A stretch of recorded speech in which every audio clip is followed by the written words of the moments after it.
Leí la historia de Melanie, que cuenta que su hijo nació con una sonrisa en el rostro. Los hoyuelos, dice la mami, nunca se le borraron de sus mejillas desde que nació. Y este chiquito se ganó el corazón de todos. Bueno, como todo chiquito, pero de sus hermanas mayores, porque era el primer varón de la familia, sus maestros, sus abuelos. Su padre, como todo padre muy parcial y objetivo, decía que era un niño perfecto. Y Cooper se llamaba el niño, Cooper. Gran nombre para un niño. Nació en una familia cristiana, una familia casi perfecta, porque yo conocí a sus pastores, que también era una iglesia casi perfecta, no como la nuestra, bastante perfecta era. Y la familia del niño, de este Cooper, viven en una granja en Dallas. Salían, siempre usaban un cochecito, esos cochecitos playeros que se hacen descender por la pendiente. Y el niño, ya un poquito más grande, el 17 de julio del 2009, mientras Melanie iba al pueblo a comprar algo en la tienda, Cooper, que ya tenía 5 añitos, maravilloso niño, rubiecito, se deslizó por la pendiente con el carrito y el carrito se dio vuelta y Cooper quedó inconsciente. Entonces estuvo algunas horas en coma, el niño, y finalmente partió a la eternidad. De pronto los papis se encontraron haciendo lo que nunca pensaron, seleccionando un ataúd, planificando un funeral e imaginando cómo se sigue una vida sin el único hijo varón, y cayeron en un aletargamiento mental. Cada mañana, dice su pastor, yo no estuve con la familia, pero sí con su pastor, me decía que cada mañana se abrazaban y toda la familia lloraba desconsoladamente, literalmente por horas. Después de reunir mucho valor para salir de la cama, se encontraban con familiares que vinieron a tratar de sacar la granja adelante porque la tenían abandonada, estaban dejando morir los animales, no les interesaba nada. Los papás dirían, aguantábamos durante todo el día para llegar a la cama y volver a llorar sin consuelo, tomando todo lo que pudiéramos tomar para hasta quedarnos dormidos. Pero su papá dijo una frase que a mí me impactó mucho, porque él luego escribiría un libro, y en ese libro hay una frase que yo transcribí literalmente, y por respeto a lo que él dijo no agregaré ni quitaré ni una sola frase a lo que es la esencia de lo que intentó decir. Él dijo, no hay servicio cristiano, ni clase, ni libro en este mundo que pueda prepararte para cuando un hijo se te muere en tus brazos. Ahora sabemos lo que significa estar en el fondo del foso y sentimos la sensación de haber perdido la cobertura de Dios. Esto último, luego en el transcurso del libro, él aclarará que realmente no perdió la cobertura de Dios. Pero la frase es quirúrgicamente puesta allí, porque él dice la sensación de haber perdido la cobertura de Dios. Y yo titulé a este mensaje justamente la cobertura, porque está muy de moda hoy hablar de cobertura. A mí me dicen siempre, ¿cuál es vuestra cobertura? La nuestra, las Asambleas de Dios, somos una iglesia técnicamente pentecostal. Pero luego me dicen, y no hay un apóstol que les dé cobertura, que también está muy de moda, ¿no es cierto? Las paternidades. Decir, fulano es mi papá, menganito, ahí hay papás ofreciéndose por tantos sitios. Hay tantos hijos no reconocidos buscando papá. Y yo siempre digo que las paternidades, en primer lugar, no se ofrecen. Uno no está diciendo, ¿no quieren que yo sea el padre de alguien? No. Que es muy diferente a tener ganas de ser papá. Las paternidades no se ofrecen. Las paternidades se solicitan. Tú dices, tú eres mi papá. Yo no puedo obligar a nadie a ser el papá de alguien. Puedo ser pastor de todo y papá de nadie, o papá de pocos. La paternidad es una simbiosis espiritual. Tú dices, estoy bajo la cobertura de este hombre de Dios porque lo he decidido. ¿Por qué decides estar bajo la cobertura de alguien? La palabra de Dios da cierta luz respecto a eso. Dice que las ovejas oyen, reconocen la voz del pastor. El pastor dice, por acá. Y siguen todos. Se pone otro a hablar y las ovejas dicen, esa es una voz que no conocemos. Es la voz la que guía, la que direcciona. Esa es la cobertura divina. Por sobre la cobertura pastoral está la cobertura divina, la cobertura de Dios. Cuando uno dice, estoy cubierto por Cristo. ¿Cómo sabes que estás bajo la cobertura divina? Cuando oyes la voz de Dios. A través del pastor, a través de una canción, a través de la Biblia, de un libro. Tú dices, yo siento que Dios me está guiando. Ahí estás bajo la cobertura. Pero de pronto Nos han predicado decenas de mensajes de cómo salir de un foso, de cómo salir de un luto, pero nunca o casi nunca nos han predicado cómo pasar, cómo aguantar en el foso, cómo atravesar un valle de lágrimas sin sentir que hemos perdido la cobertura de Dios. Eso es lo que dijo el papá de Cooper. Sentimos que caímos en un foso y que Dios nos quitó la cobertura. Él tenía esas preguntas y se las hacía a su pastor. ¿No estaba el Señor allí protegiendo a mi chiquito en la pendiente que tantas veces lo hizo en el carrito? ¿No pudo haber mandado un ángel que sostuviera las ruedas del carro y no se dieran vuelta? Y si no lo pudo evitar, ¿por qué no dio vuelta el coma en el cual mi hijo cayó?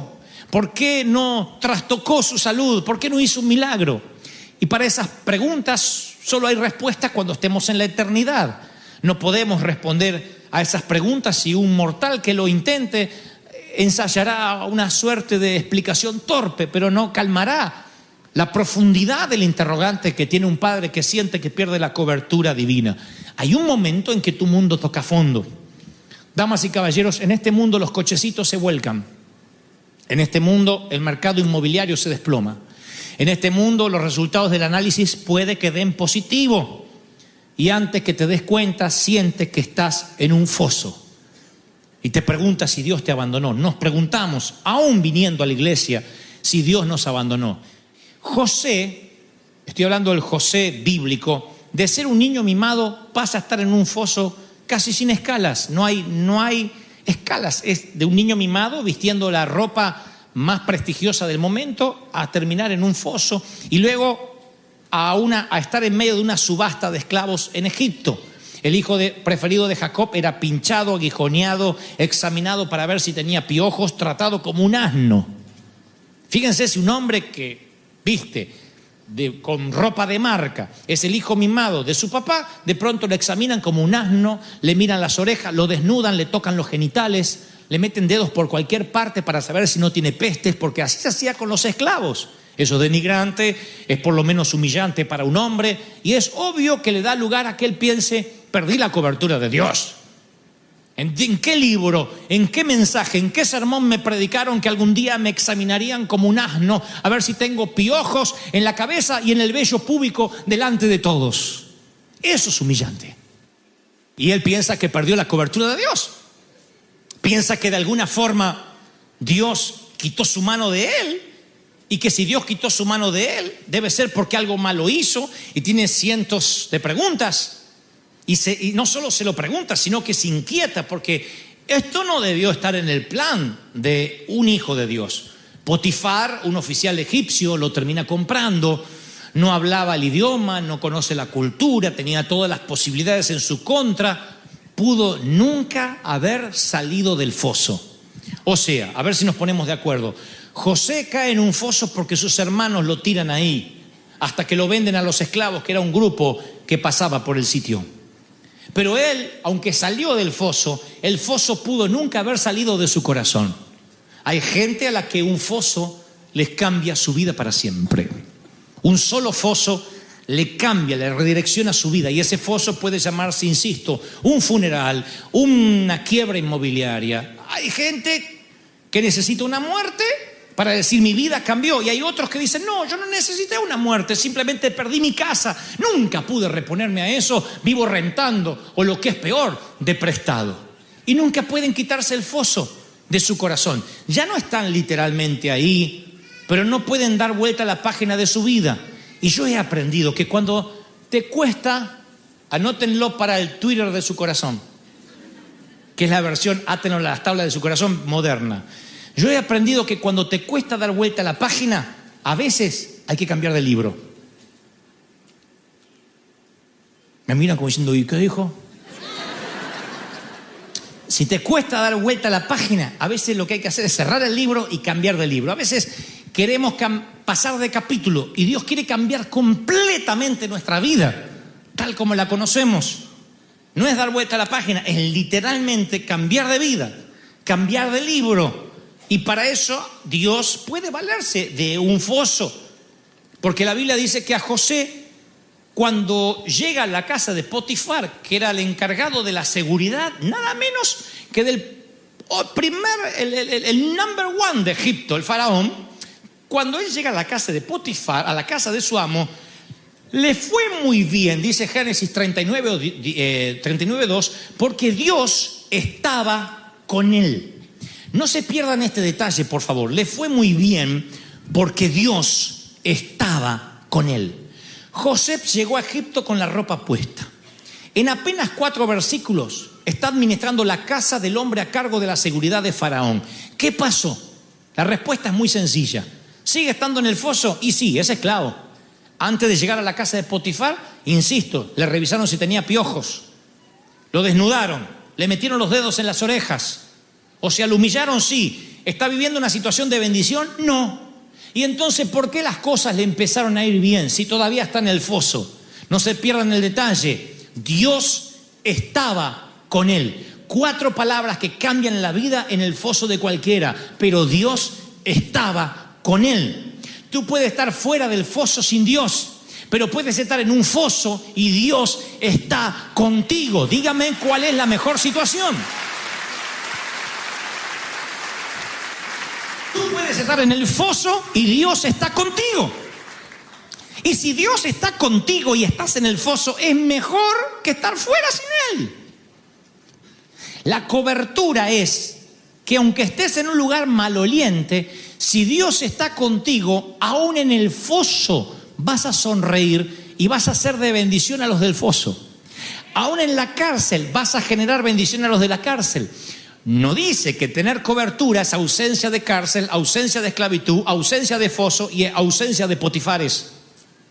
Dice que tener la cobertura de Dios es que a donde te vaya, aunque sea un chiquero, aunque sea un basurero, ahí Dios está contigo y todo lo que toques va a ser de bendición. Tu basura va a oler mejor que la del vecino. Y tú dices, es que yo creía que tener la cobertura, éxito era otra cosa. No. Nada más que nos han mal enseñado y hemos mal aprendido que si tenemos cobertura de Dios, nada malo nos puede pasar. No, nos pueden pasar cosas malas. Si no, estaríamos ante cada papi que tiene que enterrar a un hijo, o ante cada hijo que tiene que enterrar a un papi, estaríamos ante un pecador que hizo las cosas mal y algo se salió de control. No, Dios dice, yo estoy en el control, aún en la muerte y en la vida. Dios está allí. Y hay mucha gente. Esta es la palabra que el Señor me dijo que les dijera a este servicio en particular, que vive sin esa cobertura, sin esa cobija. Y están preocupados a ver si un apóstol le da una paternidad y no se dan cuenta que hay una paternidad más importante que la de un hombre. Muchos cristianos viven como si la única fuerza fuera la suya, como si la solución viene de adentro en vez de arriba, como si la única solución fuesen sus fuerzas para trabajar, o sus cuentas bancarias, o sus ahorros, o su seguro médico, o sus papeles, o su estatus migratorio. Y Dios dice, necesitas una cobertura en la vida, algo que te esté cubriendo, porque si pierdes esa cobertura o crees que la estás perdiendo, estás desconociendo, atentando, insultando la fidelidad divina. Dios no te va a dejar. Dios te ama cuando eres fuerte y te ama cuando eres débil. Dios te ama cuando te consideras muy santo y como cuando te consideras un pecador y dices, qué porquería soy. Dios te ama. Su amor no cambia. Pero somos nosotros los que nos recluimos, los que decimos, no, Dios no me va a amar de esta forma, no, Dios no puede amarme, porque si me amara yo no estaría en el foso. Moisés buscó a Dios en los fosos, siempre. Moisés prefirió ir a cualquier parte con Dios que a ningún lado sin Él. Cualquier parte con Dios, pero no quiero a ningún lado sin ti. Moisés se preguntaba, ¿cómo voy a proveer alimento para toda esta gente que me sigue? ¿Cómo voy a defenderme de los enemigos?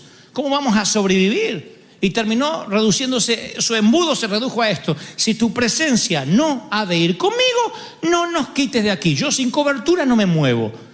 ¿No es esta la mejor filosofía de vida que podríamos tener al tomar la decisión de movernos de iglesia, o de conseguir un nuevo empleo, de mudarnos de ciudad? ¿No debería ser la pregunta, quiero saber si Dios está conmigo en este negocio? Porque sin la cobertura de Dios no me animo a hacer nada. No me animo a emprender un negocio aunque tenga el dinero. No me animo a comprar aunque me sobre las finanzas. No me animo a renunciar aunque no aguante más. Necesito saber si en esta renuncia está la cobertura de Dios. Si no está la cobertura de Dios, yo no quiero estar en tus zapatos. Porque la cobertura de Dios, cuando te parece, no más que te parece que la pierdes, es una sensación de vacío. Es como que te quitan la red y eres trapecista. Y sientes que si te caes no te nadie te va a sustentar, nadie te va a soportar el peso. La pregunta es, damas y caballeros, ¿cómo hacemos entonces para sobrevivir en medio del foso? ¿Cómo pasamos el trance? ¿Cómo hacemos para que esa sensación que se nos fue la cobertura desaparezca y saber que Dios aún sigue con nosotros? Es mi experiencia de siempre, la he contado decenas de veces y la volveré a contar. Cuando mi mamá tiene el primer infarto hace muchos años, yo recuerdo lo que sentí mientras que conducía el automóvil hacia la clínica. Yo sentí que Dios me había dejado. Miren qué egoísta y qué petulante el flaco este. Resulta que mi mamá está en el mismo mundo que estamos todos y no puede tener un infarto porque si no es que Dios me abandonó. Así que, pero yo iba así y veía que todo alrededor estaba en cámara lenta. Yo veía a los demás, todo pasó a estar como caminaban sobre colchones. No puedo tener otra explicación más que esa. Estaban todos caminando sobre colchones de agua. Los médicos, cuando entré a la clínica, todo pareció relentearse y yo solo hablaba con Dios. Señor, ¿por qué? ¿Por qué mi madre? Y el Señor me decía una y otra vez, a los 7 años le quité un cáncer, te la devolví cuando eras un niño ganso de 35. ¿Todavía lloras por tu madre? Sí, pero mi mamá. Y yo no podía entender. Dios empezó a hacerme entender que aún en los fosos la cobertura de Dios está. José se lo pregunta cuando lo revisan como un esclavo. Se lo vuelve a preguntar en la casa de Potifar y luego en la cárcel cuando se olvidan de él. He perdido la cobertura, no me la quites. David peca y dice, he perdido la cobertura, no la quites. Moisés dice, no me quites la cobertura, no me muevas de aquí. Hombres desesperados porque sienten que Dios quitó la mano, pero Dios no la quitó. Es la sensación que sentimos de enfrentarnos al vacío y no tener las explicaciones racionales por qué ese vacío está delante de nuestros ojos. Entonces yo he aprendido que uno tiene que reclamar, confiar en esa cobertura divina. ¿Cómo? Siendo más esponja que piedra. Porque tú pones una piedra en el océano y solo se bañará por fuera, por dentro sigue igual, pero pones una esponja y absorbe el agua. El océano penetra y altera la esencia de la esponja. Así que la pregunta es, en el foso, ¿qué vas a hacer? ¿Resistir o recibir? ¿Escuchar a Dios en el foso? ¿Qué me quieres enseñar con esto? No puedo cambiar, yo no haría los planes así si fuera Dios, pero no soy Dios. Así que, ¿qué quieres enseñarme? Tú puedes endurecer el corazón como piedra o ser una esponja. A tal punto que donde José iba, las cosas le iban bien. Los corazones de piedra nunca salen del foso. Los corazones que se endurecen nunca salen del foso. O lo que es peor, el foso nunca sale de sus corazones. Y tú dices, oh, por Dios, Dante, dime cómo resistir entonces en el foso. No puedo decírtelo yo, te leeré la Biblia tal como el Señor lo dijo. En Hebreos 13:5 Él dice, nunca te dejaré, jamás. ¿Saben lo que es jamás? ¿Qué es jamás? Jamás, jamás, jamás. Bueno, pero si uno peca, jamás. Bueno, pero si me porto mal, jamás. Pero si mato a mi suegra, jamás. En el griego este pasaje tiene 5 negativos. Dice, no, no. No te dejaré, no lo haré, no te abandonaré, no. Yo me aferraría a esa promesa como un paracaídas. Yo la repetiría hasta callar la voz de la angustia. No, no te dejaré, no te lo haré, no te abandonaré, no. El Señor está como guerrero parado al lado tuyo. No te dejaré, dice Dios. Aleluya. Yo me aferro a esa promesa. En el foso, en las paredes frías del hospital, ante el diagnóstico médico que me tiembla en la mano, en la sesión de quimio, con la carta del IRS, con el reporte del contador, con lo que nos cuenta el tesorero, con los ojos fríos e inertes de un cónyuge al que no amas. Señor, no estoy solo, tú no me dejarás. Lo dice tu palabra, no me dejarás. No importa si pierde la sensación de la cobertura de Dios. A Job le ocurrió. Job dice, si me dirijo al este, no estás allí. Esto lo escribe Job en su propio libro, el libro que lleva su nombre, en el capítulo 23. Si me voy hacia el este, no estás. Si me encamino al oeste, no lo encuentro. Díganme si alguno no se sintió así. No me miren con cara de Heidi consagrada, porque yo sé que alguna vez se sintieron así. Si está ocupado en el norte, no lo veo. Si se vuelve al sur, no alcanzo a percibirlo. Está hablando de que no siente a Dios.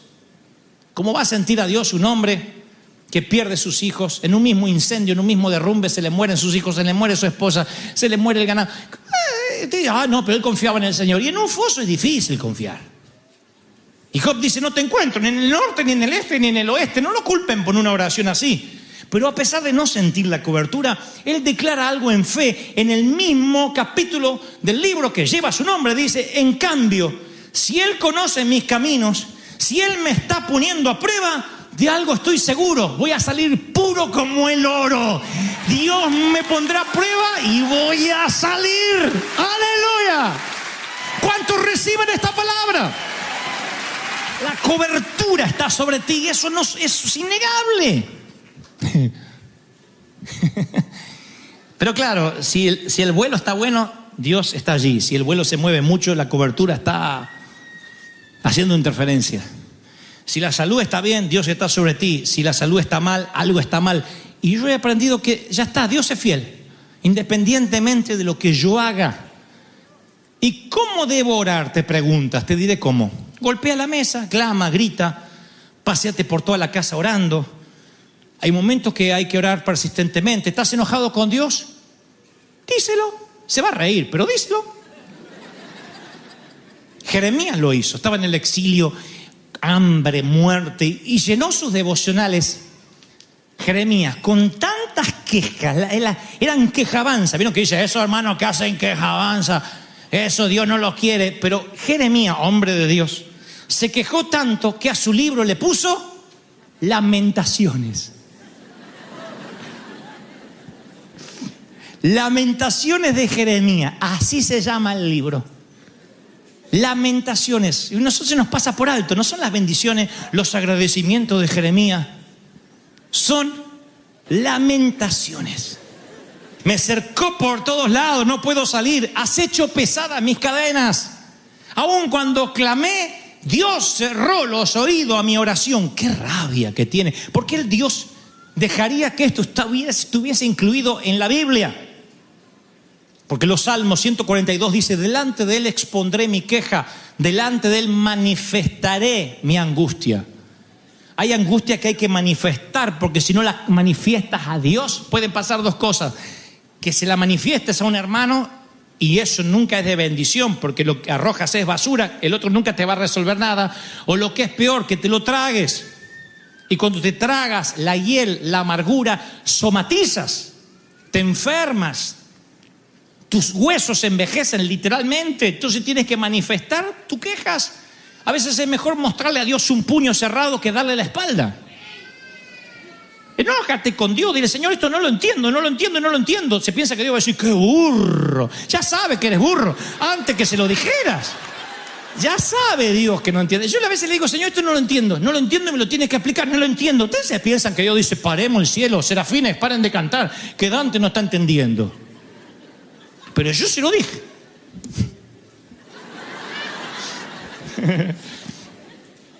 San Agustín decía, cuán hundidos están en el foso aquellos que ni siquiera claman por salir. Porque algunos literalmente se dejan estar, bajan los brazos y dicen, ya está, ¿para qué? ¿Ya qué? Ya está, ya no tengo más solución. ¿Cómo ayudas a una persona así? En cambio, aquel que te dice, necesito ayuda, necesito salir, estoy angustiado, no puedo vivir así, es porque quiere salir. Es porque se angustia, es porque reconoce que está en el foso. Y la Biblia no dice, alégrate en el foso. Porque a veces no te dan ganas de alegrarte. ¿Podríamos alegrarnos en un funeral de un ser muy amado? No. Pero sí la Biblia dice, no te atrevas a decir que yo quité mi cobertura. Porque yo estoy ahí. Porque hay cosas que no vas a entender hasta que estés en el reino de los cielos. Mi querido, como José, Dios quiere usar tu Egipto y el foso de los que amamos la Biblia porque la vivimos, no porque la leemos o la traemos de desodorante aquí abajo la axila todos los domingos. Algunos creen, ¿y dónde está la Biblia? Como si esto tuviese un poder intrínseco en sí mismo. Esto es nada más un libro, esto es un éxito editorial, nada más que eso. Cuando esta palabra escrita, este éxito editorial, la empezamos a vivir y a obedecer, es cuando el Espíritu Santo hace que esta palabra esté viva. De otro modo, es un libro más en la biblioteca. ¿Estamos de acuerdo, sí o no? Es un libro más. Este libro estuvo en la biblioteca de mis padres por años, al lado de los diccionarios, de las novelas, y para mí no tenía mucho significado ni para nadie de la familia, hasta que el Señor entró a nuestros corazones y de repente el libro descubrimos que estaba vivo. Pero no es el poder en sí mismo entre las portadas, sino el vivirlo, el obedecerlo. Y aprender la palabra para nosotros es primordial. Entonces, a partir de hoy ya está disponible esta página que tiene que ver con River Class. River Class es la manera de entrar, es sencillito, riverclass.org, y son nuevas series, están grabadas nuevamente. La serie La Familia, Liderazgo Integral, Fortaleza Espiritual, Relaciones Saludables. Cada serie tiene varios episodios, como si se tratara de Netflix o se tratara de Amazon Prime o algo por el estilo, ¿no? Ahí están las series y los episodios. Vamos, por ejemplo, a La Familia y tenemos el episodio 1, Vida Interior, Miedos, Héroes en Crisis. Vamos a la segunda serie, la tercera. Están todos los series y episodios. Entonces podemos ver episodios completos de 1 hora, podemos ver las series completas, nuestros instructores, nuestros profesores que ya grabaron esta serie, otras las están grabando ahora. Podemos tener también foros de discusión, entrar. Esto es para todo el mundo, por eso lo estoy presentando. Estos son nuestros instructores. Y después la manera de acceder pagando los episodios por cada uno individual, las series completas o el acceso total. Eso tiene que ver más con la logística de cómo acceder. También creemos nosotros que lo que es gratis no se valora, que lo que es gratis simplemente se descarta. Esto tiene un costo, Dios sabe que ninguno se está haciendo rico con esto, ni mucho menos, pero esto tiene que ver con amar la palabra de Dios. Las inscripciones son en abril, o sea, dentro de muy poco, pero hoy ya mismo aquí, los que estamos localmente, podemos salir al lobby y tenemos ahí gente que nos va a dar más información de lo que necesitamos. No obstante, podemos entrar a riverclass.org y tener toda la información de esta serie maravillosa. Se repiten muchos de los temas de lo que antiguamente era el seminario nivel 1, seminario nivel 2, pero ahora lo hicimos de un modo más expeditivo, pragmático, de manera que ustedes dicen, a mí me interesa solo la familia, así que voy a acceder a la serie número 1. Otro dice, no, a mí me interesa el desarrollo personal, liderazgo integral, fortaleza espiritual, etc. Entonces podemos tener todo. Yo sugiero que aprendamos todo. Es maravilloso porque tenemos profesores que nos explican en una atracción más tranquila, no es una oratoria, no es una prédica de domingo, sino que es una enseñanza donde uno puede acceder, poner pausa, tomar notas. Es maravilloso. E hicimos este seminario pensando en la practicidad. Por cierto, no es un seminario teológico de manera explícita, donde vamos a aprender el Apocalipsis, quién escribió las cartas, las epístolas. No porque eso esté mal, sino porque en este caso nuestro llamado es que todo sea muy práctico y aplicable a la vida diaria. Entonces hicimos todas estas series aplicables a la vida diaria, como si escucharan mensajes del domingo durante la semana, para trabajar, para lidiar con los hijos, para el matrimonio, para la familia, para el futuro. Así que lo recomendamos ampliamente. Esto se lanza oficialmente hoy, la página ya está online y la pueden acceder desde cualquier parte del mundo. Dicho esto, y antes de transmitirte lo que creo Dios me dijo que diga, cada vez que yo regreso de un viaje les cuento el chisme santo de cómo me fue. Y además de eso, la gente que estuvo presente en estos shows, en estas conferencias, siempre espera el saludo nuestro, así que estuvimos en toda la frontera, recorriendo todo Texas, toda la semana. Salimos el lunes y el martes me presenté en McAllen. Yo no sabía que había tantos hispanos en McAllen. De hecho, no estoy subestimando la ciudad, ni mucho menos, pero me sorprendió mucho, sold out. Tuvimos absolutamente en las 3 ciudades que estuvimos esta semana. Ni sabía que tenían un teatro así. Díganme si no es el Dolby Theater, donde se entregan los Oscars, que alguna vez estuvimos también aquí en el corazón de Hollywood. Es hermoso el sitio, parecía que estábamos en un acuario gigantesco. Y McAllen nos recibió también con un lleno total, muchísima gente que cruzó la frontera, que llegó desde México y los locales, obviamente, que estaban desde muy temprano y tuvimos una conferencia maravillosa. Y toda la gente de McAllen, muy amorosa, nos recibieron con un cariño. Se escucha música tejana hasta en el baño de los aeropuertos.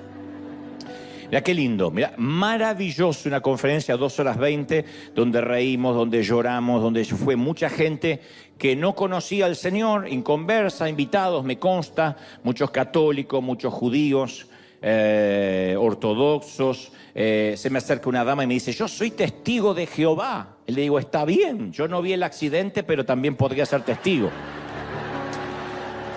Un chiste malo, pero lo quería meter en alguna parte. Y se reía la señora. Le digo, no, está bien, eres muy bienvenida. Esto es para toda la gente. Crean lo que crean. Tengan los dogmas que tengan. Fue una noche maravillosa. Esto fue McAllen. Al día siguiente nos fuimos al Paso, también en Texas.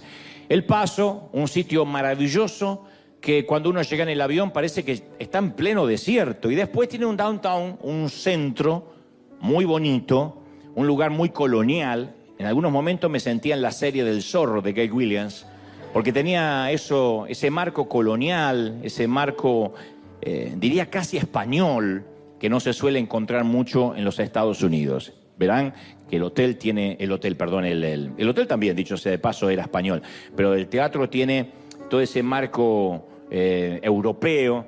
Fue maravilloso, esto fue El Paso.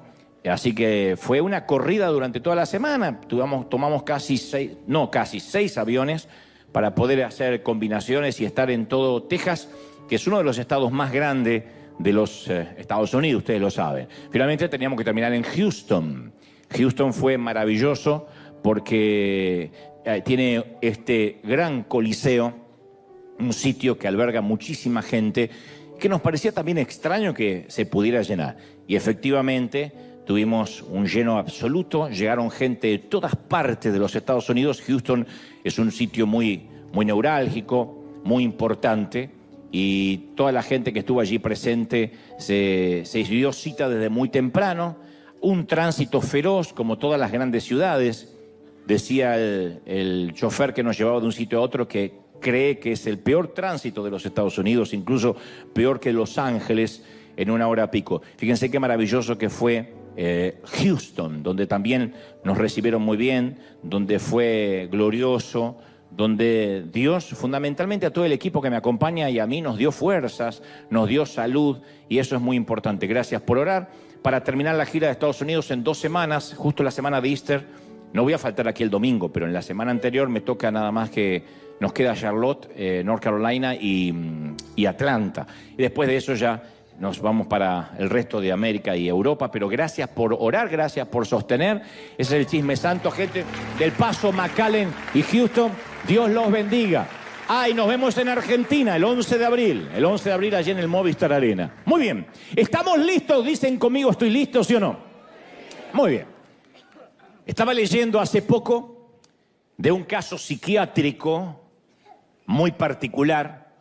Un doctor estaba tratando a 3 pacientes en una institución justamente psiquiátrica de Michigan. Una historia real, por cierto, no es una anécdota inventada o un chiste. Estos pacientes, estos 3, sufrían delirios de grandeza, megalomanía. Es un desorden muy frecuente, se diría casi un argentinismo. Resulta que estos 3 hombres padecían de un síndrome muy particular. Cada uno de ellos creía que era Jesucristo y sufrían el famoso complejo mesiánico. Cada uno se sentía el Mesías. Y durante varios años este doctor en Michigan hizo que los 3 individuos vivieran juntos, comieran juntos, durmieran juntos, y todas las tardes tenían una sesión de terapia grupal, juntos obviamente. Y durante una de las terapias, uno de los hombres gritó: yo soy el verdadero Mesías, yo soy el verdadero enviado de Dios. Y el otro replicó: mentira, yo soy el verdadero enviado de Dios. Y el tercero dijo, ya basta de pelear, que yo recuerde, nunca he enviado a ninguno de los dos. Este era el que estaba peor todavía, ¿no? Y parece un chiste, pero lamentablemente aquel doctor no tuvo éxito con sus intentos de convencer a aquellos hombres que ninguno de los tres era Dios. Estaban atrapados en esa realidad invertida en la que pensaban que eran el centro del universo, el tapón del océano, la última Coca-Cola del desierto, aunque en realidad eran tres farsantes que aspiraban al trono real, ¿no? Y aunque parezca un cuadro, solo un cuadro de psiquiatría, somos muy propensos todos a adorar falsos dioses o a equivocarnos en la adoración. La idolatría no es uno de los muchos pecados, sino el gran pecado, del cual se desprenden todos los demás. Todo comienza siempre con la idolatría. Así estemos bregando contra el sexo, con la adicción al sexo, la adicción a la mentira, la adicción al crimen, inclusive a cualquier pecado que nos parece horrendo, la raíz, si comenzamos a escarbar debajo de la superficie de cualquier lucha que estemos enfrentando, vamos a descubrir que debajo de todo siempre hay un Dios falso. Mientras ese Dios, en minúscula, no sea destronado y el verdadero Dios no ocupe el lugar que le corresponde en nuestro corazón, no vamos a alcanzar la victoria. La idolatría no es una cuestión, es la cuestión de fondo. Es el tema medular. Hay 100 millones de síntomas diferentes, pero la patología siempre termina siendo la idolatría. Te lo voy a demostrar en los próximos minutos, porque uno inmediatamente dice, no es mi caso. Cuando Moisés recibe los mandamientos de Dios, los 10 mandamientos, el decálogo, en el monte Sinaí, el primero de ellos fue, yo soy Jehová tu Dios, que te saqué de la tierra de Egipto, de la casa de servidumbre. No tendrás dioses ajenos delante de mí. En Éxodo 22. No tendrás dioses ajenos delante de mí. Entonces, cuando Dios promulgó este mandamiento, la gente estaba muy familiarizada con muchos dioses. Los egipcios tenían dioses locales para cada distrito. Cada uno tenía su diferente dios. Y Dios estaba harto, el Señor estaba harto de estos dioses, estas imitaciones burdas, de estos dioses sustitutos. Así que le dice a la nación de Israel que haga pedazos el panteón y cancela toda la actividad de otros dioses. Él se aseguró que comprendieran que Él era el único Dios verdadero. Y tal vez estés pensando ahora, bueno, te agradezco por la lección de historia, pero esto no tiene mucho que ver conmigo, hoy el mensaje no me va a tocar mucho. Después de todo, en la actualidad no hay mucha gente que adore a muchos dioses. Más bien nos parece que la gente de hoy no adora nada, ni a nadie. Yo, sin embargo, te voy a demostrar que la lista de nuestros dioses es más larga, es más ecléctica que la de ellos, es más amplia que la de los egipcios, que la de los hebreos. Y por el simple hecho de que les demos otros nombres, no dejan de ser lo que son, dioses. Los tenemos. Puede que no tengamos, qué sé yo, el dios del comercio, el dios de la guerra, el dios de la agricultura, el dios del sexo, el dios de la caza, pero sí tenemos docenas y docenas de otros dioses. El gran tema es que no los identificamos como dioses, por dos razones muy puntuales a saber. En primer lugar, nuestros dioses hoy no tienen el clásico atavío religioso, necesariamente. Y en segundo lugar, podríamos estar adorando algo que intrínsecamente no es malo. O sea que en sí mismo no es algo necesariamente malo. No digo adoramos la lujuria necesariamente. Puede ser la familia, que ocupe nuestro primer lugar, la profesión, el oficio, el ministerio. Podría ser que adoremos sin darnos cuenta el alimentar a los hambrientos, que tanto nos gusta en nuestra congregación, ayudar, sembrar, dar a los que menos tienen. que son todas cosas, insisto, muy nobles, muy loables.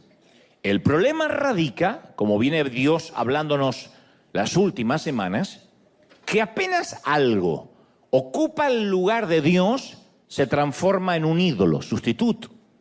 Cuando algo o alguien reemplaza a Dios en nuestras vidas, entonces esa cosa o esa persona, por definición, se convierte en nuestro Dios.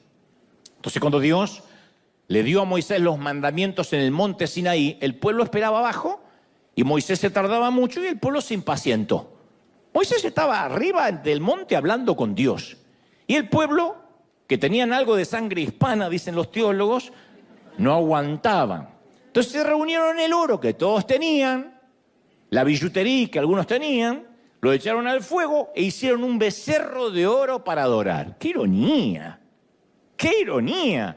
Porque en el preciso momento que Dios le hablaba a Moisés acerca de no tener otros dioses, el pueblo estaba dándole forma a un nuevo Dios.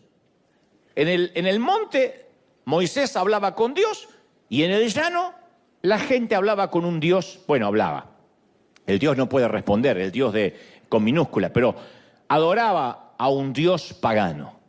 El Salmo 106, 19 relata, en Horeb hicieron un becerro y se postraron ante un ídolo de fundición. Cambiaron al Dios que era el motivo de su orgullo por la imagen de un toro que come hierba. Ustedes dirán, pero qué gente ridícula, ¿no? No fue un buen trueque cambiar al Dios poderoso por un toro que come hierba, la imagen de un toro. Cambiaron al Creador por un Dios de su propia creación. Y me pregunto, ¿será que nosotros somos muy distintos? Quizás reemplazamos en un momento sin darnos cuenta a Dios por el sueño americano. Al principio llegamos a este país como inmigrantes, y esto va para los hispanos que vivimos en la Unión Americana. Los que viven en América Latina, de México hasta Tierra del Fuego, aguanten un poquito que esto va para nosotros.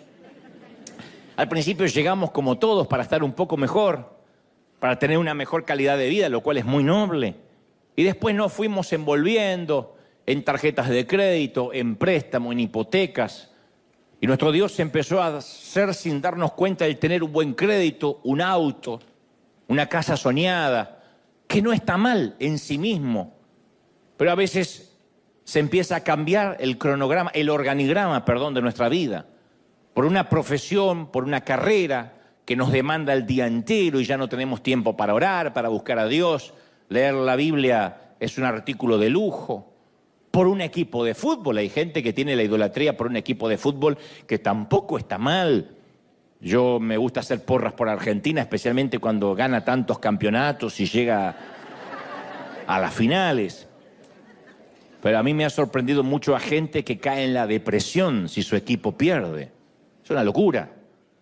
Siempre decimos es fútbol, nada más que fútbol, o lo que sea, cual sea el deporte que te agrade, es nada más que un deporte. Ni perdimos ni ganamos. Son esos 22 tipos millonarios los que se llevan el dinero. Nosotros somos los bobos que los miramos correr. Somos los tontos que miramos a 22 multimillonarios correr tras una pelota. Y si entendemos la regla de juego y es un entretenimiento, está perfecto. Pero si nos vamos a deprimir y nuestro estado de ánimo depende de un resultado futbolístico, tenemos un ídolo. Otros tienen una adicción a un cuerpo bien modelado y le dedican horas y horas al gimnasio, a las dietas y hasta las cirugías estéticas. Está mal cuidar el templo del espíritu. Nota que nada de lo que te estoy diciendo está mal en sí mismo, intrínsecamente, no está mal. El tema es cuando tu obsesión, nuestra obsesión es el cuerpo, y broncearlo y estirarlo y vestirlo con las mejores marcas y vivir en el gimnasio. Cuando la obsesión pasa a ser el cuerpo, es porque estamos descuidando el alma y el espíritu. De alguna forma modelamos nuestros propios becerros de oro, nuestros toros que comen pasto. Y Dios afirma una y otra vez, dice, no te hagas ningún ídolo, ni nada que guarde semejanza a nada. No te inclines delante de ellos ni los adores. Yo, el Señor tu Dios, soy un Dios celoso. Esto está en Éxodo 24. No es Moisés diciendo que le parece que Dios es celoso. No es Abraham diciendo, conocí a un Dios celoso. En primera persona Dios dice uno de mis adjetivos es que soy celoso. ¿Quién reconocería de nosotros que somos celosos? Nos da vergüenza decir que tenemos celos. Pero Él es que es el Rey de Reyes, el libertador, el que se llama a sí mismo el proveedor, el sanador, el redentor. La lista continúa. Entre todos los nombres de Dios hay uno que parece extraño. Hasta suena como una debilidad. Y que además es el atributo más subestimado por todos nosotros, sus hijos. Digo el más subestimado porque no se componen canciones acerca de los celos de Dios. Decimos Jehová Jireh, Jehová Nisi, Jehová Shalom. Pero no decimos que Jehová es celoso. Porque lo tomamos como que bueno, ese día el Señor no tenía un buen día y se le escapó un defecto. Pero Dios es perfecto. Dios dice, yo soy un Dios celoso. Entonces, a priori, en principio suena un Dios mezquino, hasta inseguro. ¿Cómo es que Dios es celoso? Tal vez no quiso decir eso, habría que ver las traducciones originales. Las traducciones originales dicen yo soy fuego consumidor y celoso. Y no es que después se ablandó porque se puso viejito. Nosotros envejecemos, Dios no.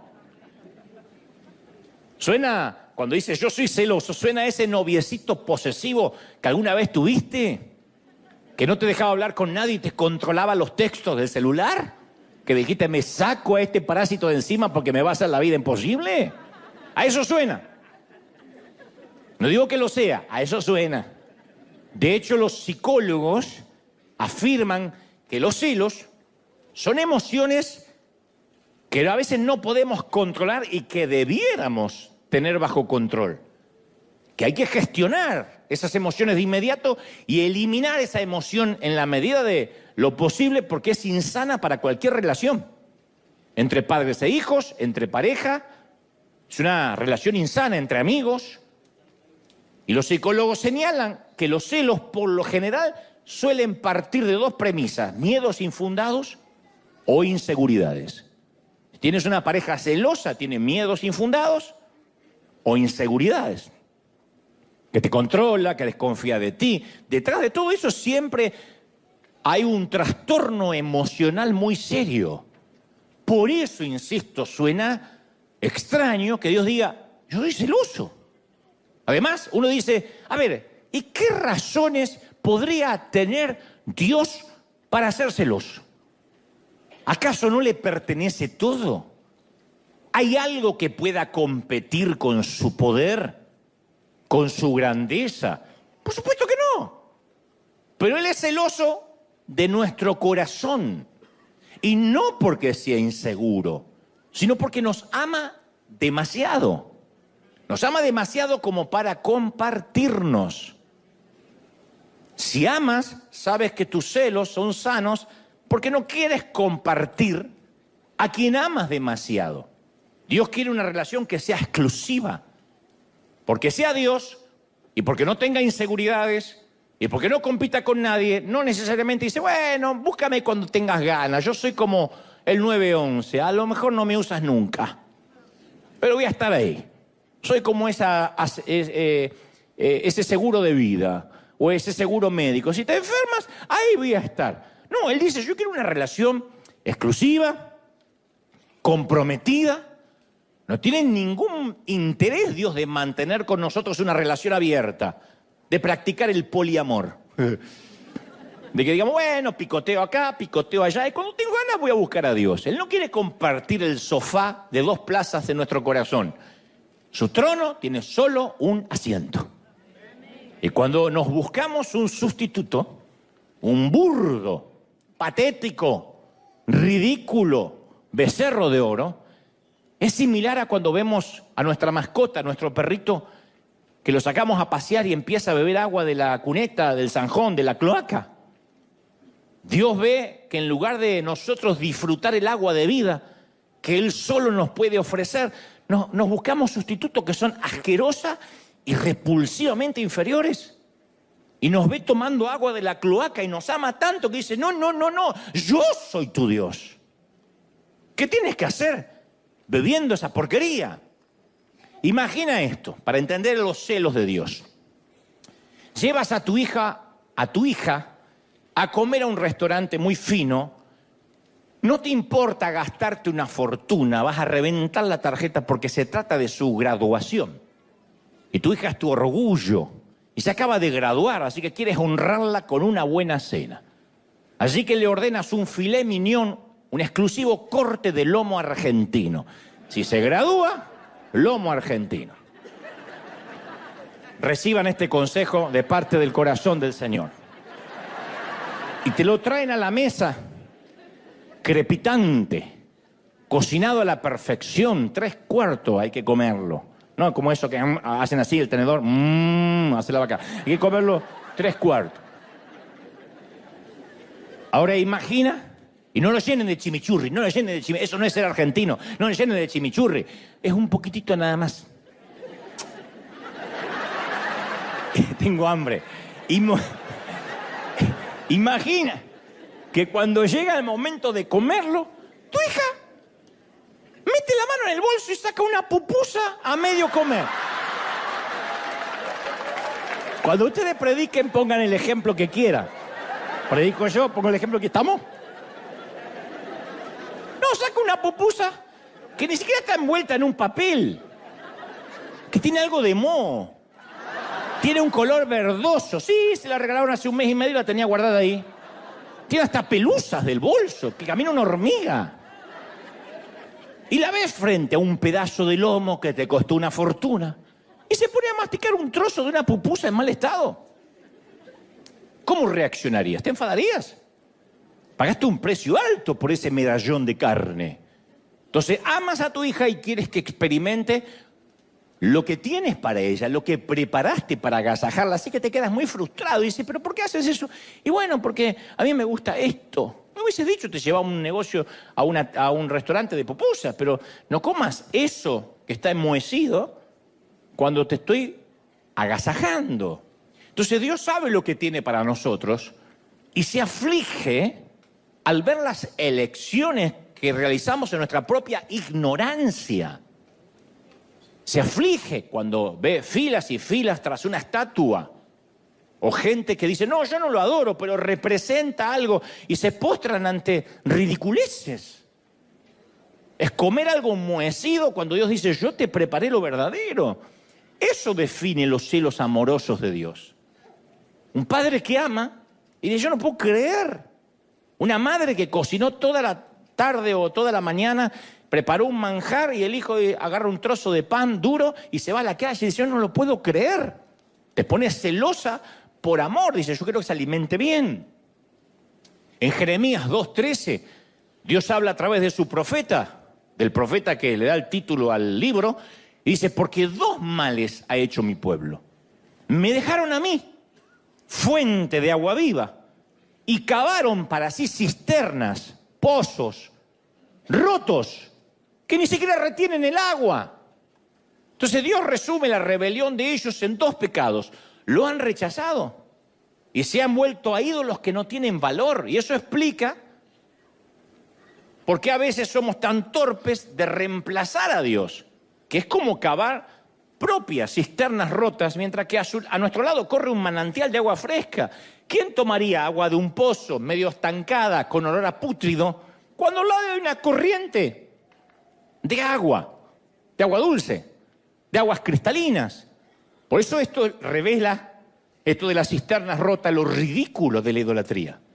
Buscamos algo o alguien que haga por nosotros lo que solo Dios puede hacer. Entonces, en lugar de buscar a Dios como fuente de consuelo, nos volcamos a la comida. Si hay depresión, comemos. Si estamos alegres, comemos. ¿Está mal comer? No, el problema es la motivación por la cual hacemos de cada comida la última cena. Nos volcamos al porno, al alcohol, y ya las cosas nos suenan buenas. En vez de procurar a Dios como fuente de significado, la buscamos en la profesión, Si soy alguien, si cuelgo un diploma en la pared, si termino el curso, si tengo un posgrado, me voy a sentir mejor. Lo volcamos en el ministerio. La iglesia está llena de hombres y mujeres inseguros. Inseguros, niños asustados, como digo yo, con corbatas demasiado grandes, que como son asustados, como no lograron casi nada en la vida, como son inseguros, como les fue mal, entonces tienen un micrófono, algo de poder, de ascendencia ante la gente y empiezan a exhortar, a mandar gente al infierno, a empoderar en todo caso, y tienen una adicción a eso porque toman su identidad de lo que hacen. Llegan a sus casas y se sienten nadie. Tienen que sacar la basura y se sienten una porquería de persona, como si lo quisieran les diera identidad. Eso es un ídolo. En vez de recurrir a Dios como fuente de seguridad, nos volvemos al dinero, a los ahorros, al crédito. ¿Está mal? El dinero, los ahorros y el crédito. No, no está mal. El problema es cuando eso es lo que nos hace sentir seguros. Y cuando tenemos deuda, sentimos que no tenemos valor. En vez de ir a Dios como nuestra fuente de gozo, la buscamos en el sexo, en las maratones de Netflix o en la propia familia. En vez de buscar a Dios como nuestra fuente de esperanza, vamos tras un presidente para ver si nos resuelve la vida. ¿Está mal votar concienzudamente a un candidato? No está mal, pero no hay ningún candidato que Dios pone para salvarme la vida. Dios permite a los presidentes, a los gobernadores, a los reyes, a los buenos y a los dictadores, a los cuerdos y a los locos, pero ninguno de ellos nos va a resolver la vida. No es que si sube Trump, esto va a cambiar y ahí sí, ahí sí. No va a pasar eso. Independientemente de quién se siente en los sillones presidenciales de América Latina o aquí en el Salón Oval en la Casa Blanca, si esa es nuestra fuente de seguridad, estamos fregados.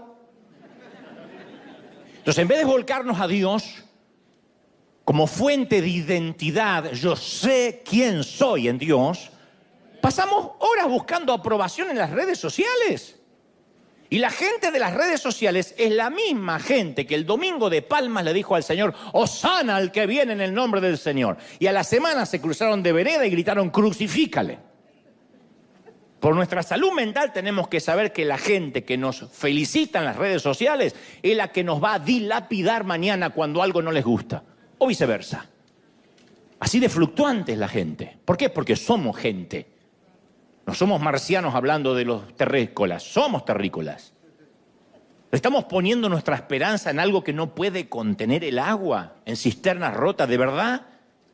¿De verdad estamos queriéndonos quitar la sed con agua cloacal?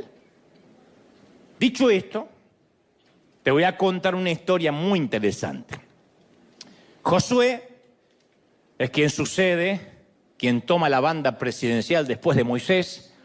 Es el sucesor del patriarca y ofrece el mejor discurso de toda su gestión.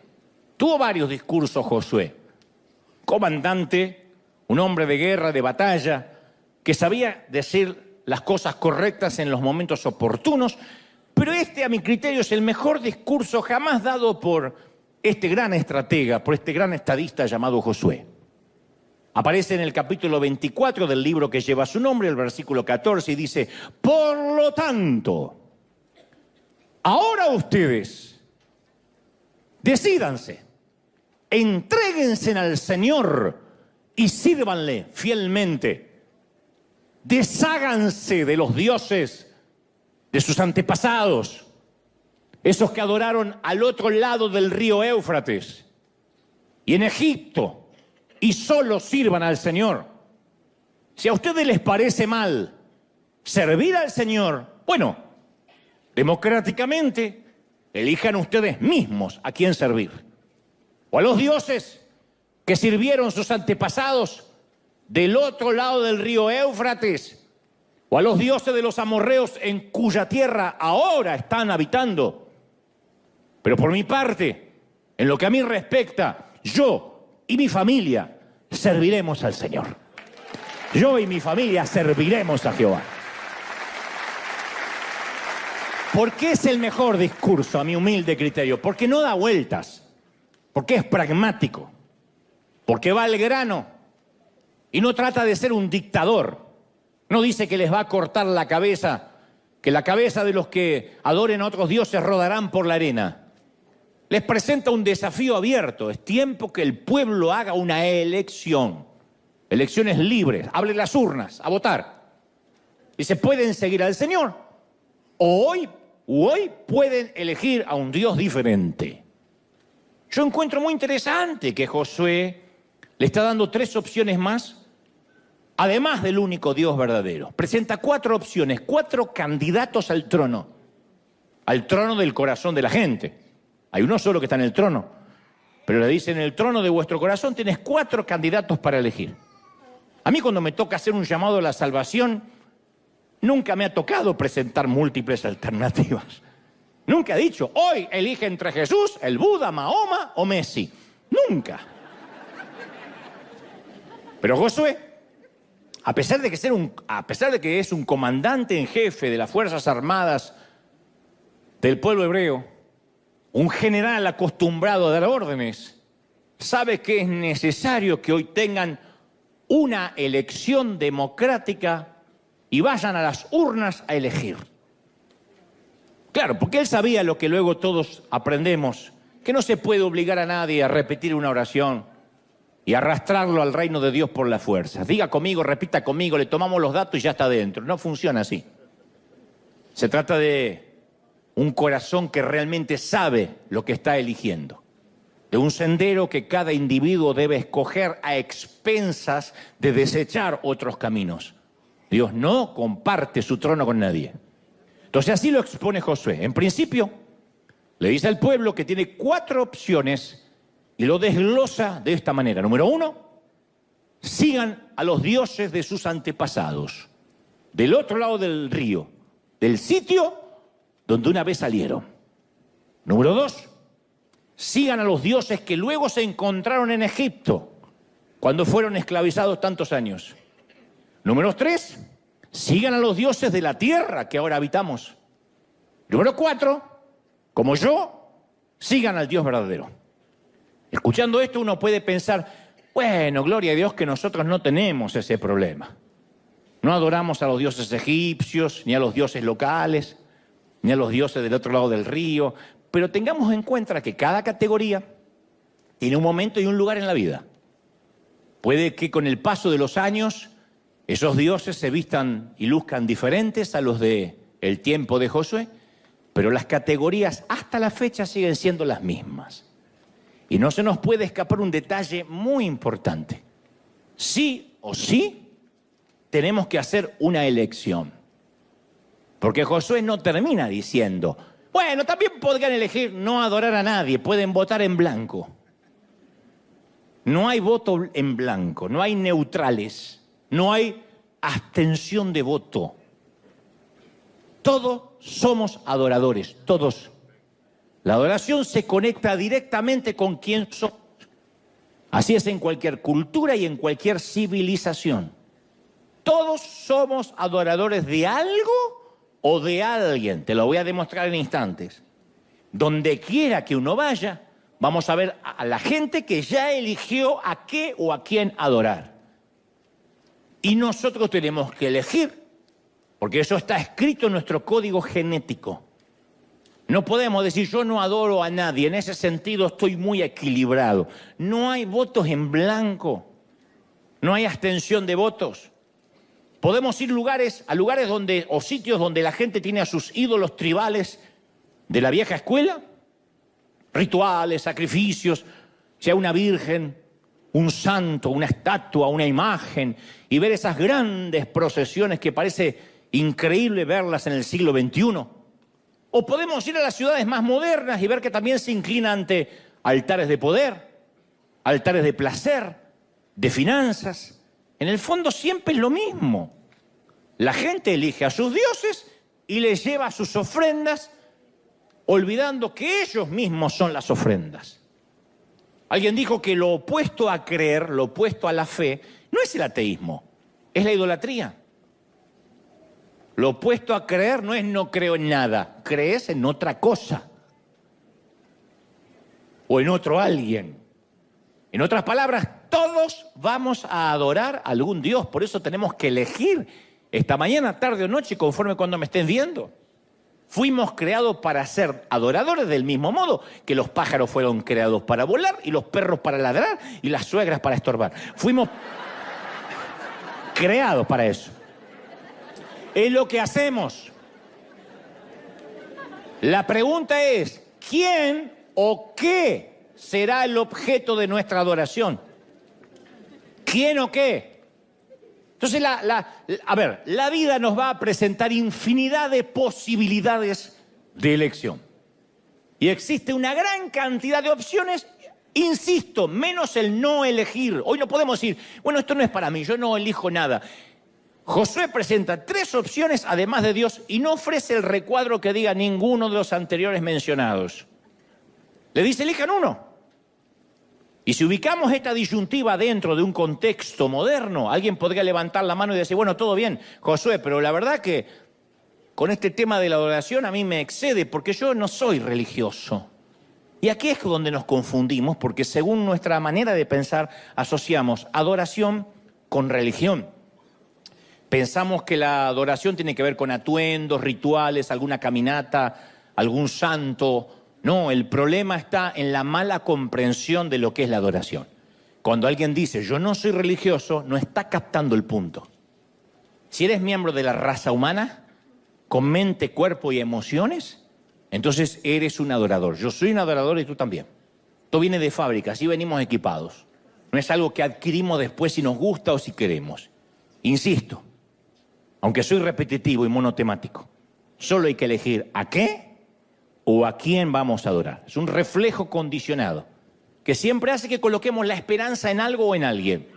En un partido político, en un equipo de fútbol, en que me voy a casar, en el sexo, en los hijos. Cuando tenga hijos voy a ser feliz. Cuando me traigan los nietos voy a ser más feliz. Siempre estamos poniendo en algo o en alguien la esperanza. Porque eso es lo que hacemos los seres humanos, como respirar, comer, pensar. Identificamos lo que deseamos y hacemos sacrificios para alcanzar la meta.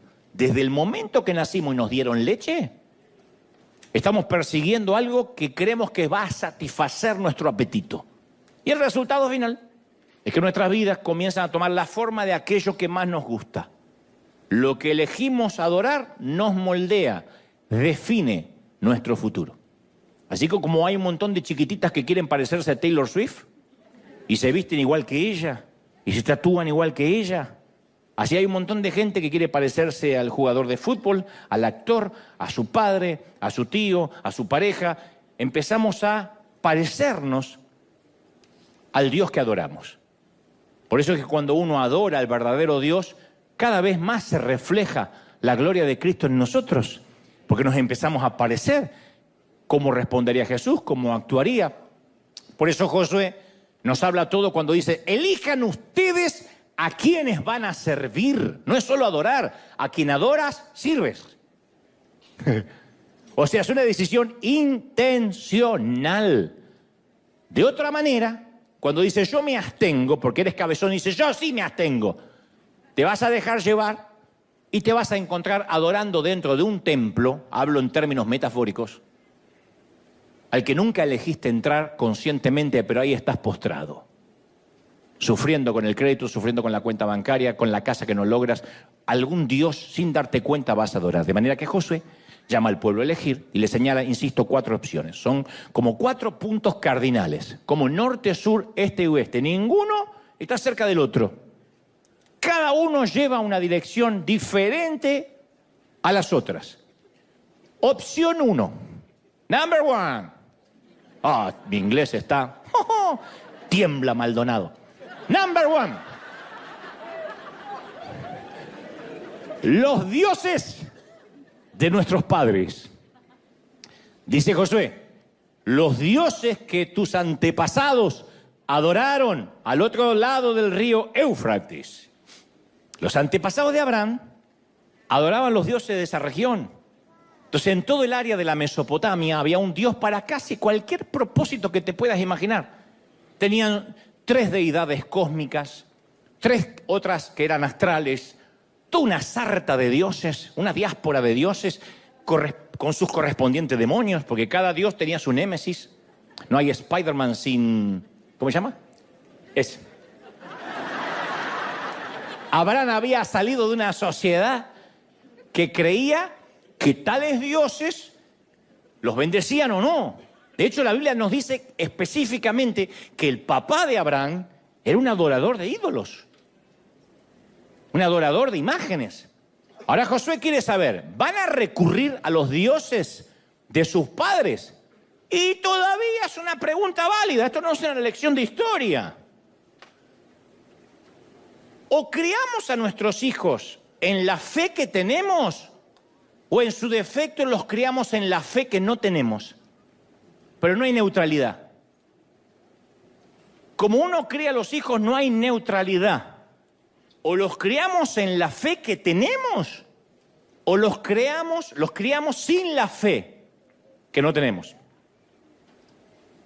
Hoy en día muchos padres deciden criar a sus hijos sin un género asignado. Fíjense qué locura. Desde su nacimiento, alegando que quieren alejarse de los estereotipos que exige la sociedad. Entonces se educan a los hijos con neutralidad sexual. Esto avanza a pasos agigantados, no es un grupito. Esto hay decenas de miles. Consideran a sus bebés con género abierto, independientemente de su genitalidad, para que ellos elijan el sexo de su preferencia cuando estén listos para hacerlo. O sea, a los 5 años, a los 8 años, a los 10 años. Hay profesores trans, hay maestros trans que desde el kinder, desde el jardín de infantes, desde la primaria, le dicen, en ejercicios prácticos, pueden besar a un compañerito y después a una compañerita y después escriben qué sintieron. Cuando se refieren a sus hijos, estos padres que los crían con un género abierto, no usan pronombres masculinos o femeninos. Parimos un niño o una niña. Dicen, es un niñe. Tampoco los visten según su género. No lo visten de varoncito, si es hombre, ni de niña, si es mujer. Porque no importa los genitales con los que haya nacido, o sea, su catalogación anatómica, no importa. Sino cómo su hijo se autoperciba. Ellos creen que de esa forma no están eligiendo, le están dando libertad a sus hijos. Están absteniéndose de votar, pero en realidad sí están eligiendo por sus hijos.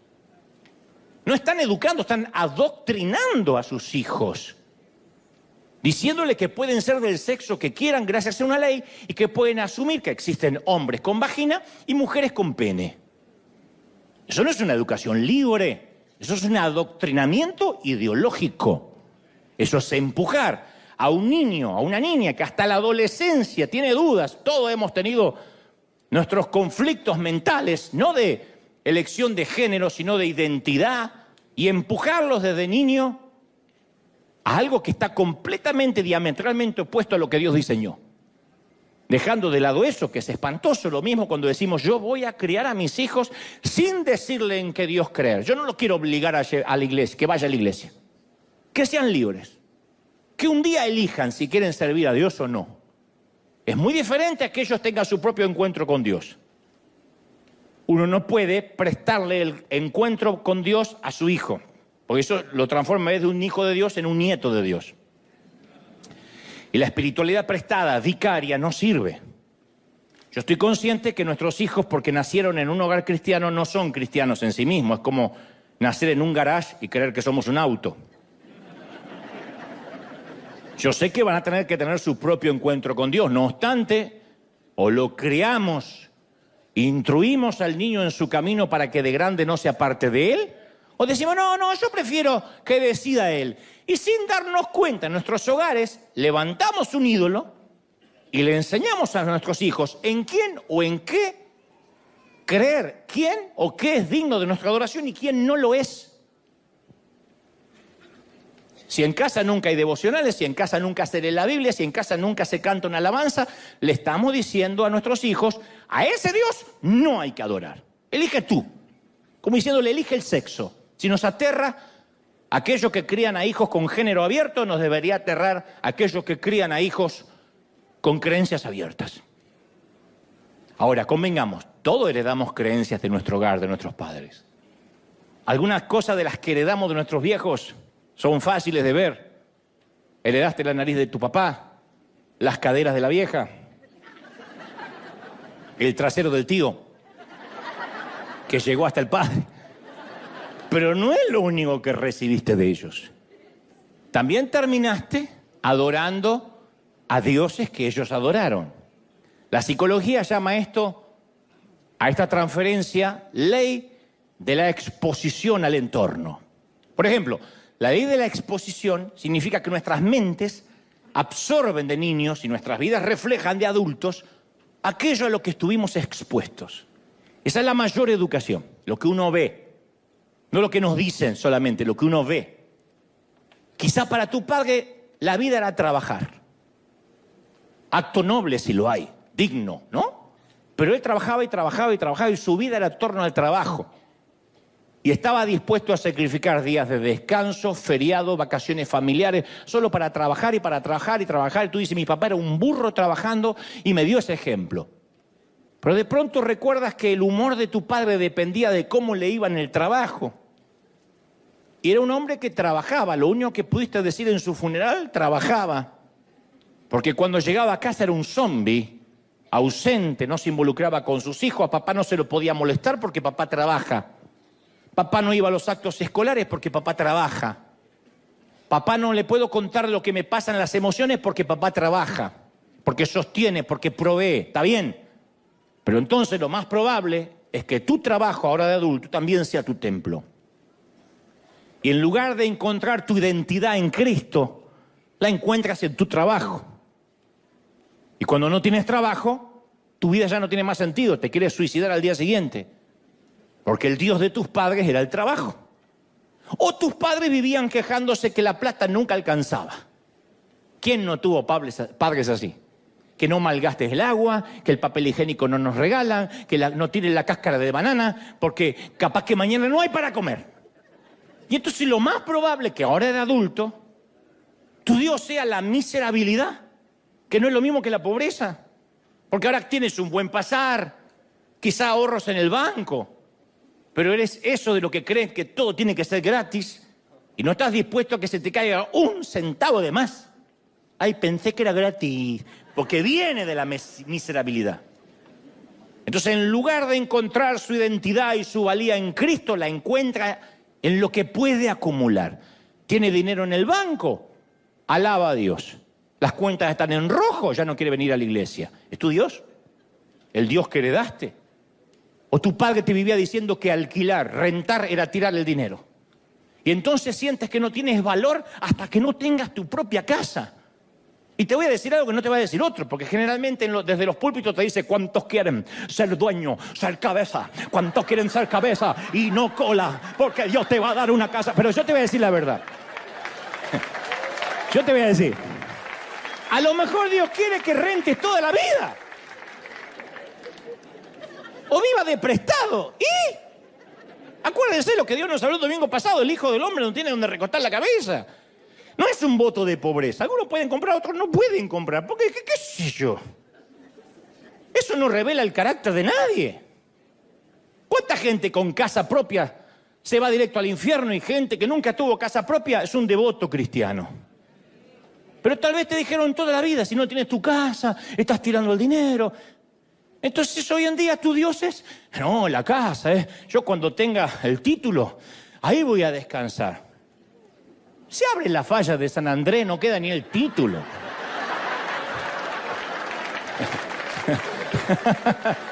O tal vez, o los incendios de Santa Ana.